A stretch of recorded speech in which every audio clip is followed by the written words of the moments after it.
senang. Nah ya. Nah, lalu nanti mau dibelanja apa itu? Nanti mau belanja apa? Ya? Apa saja itu?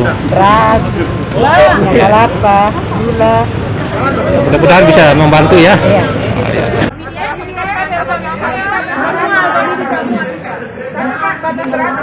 Dengan adanya program bakti sosial maupun vaksin secara massal ini diharapkan kita bisa mencapai goal atau tujuannya itu herd immunity dalam rangka pemerintah dan melindungi masyarakat yang melakukan vaksin dari pandemi.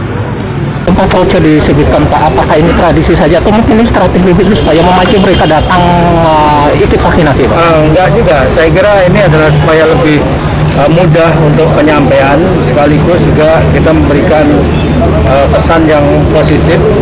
Kita memberikan di salah satu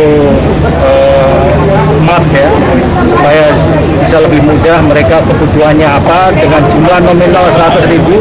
Mungkin mereka tidak butuh beras tapi butuh sembako yang lain, mereka bisa sesuaikan. Ini untuk lebih memudahkan mereka.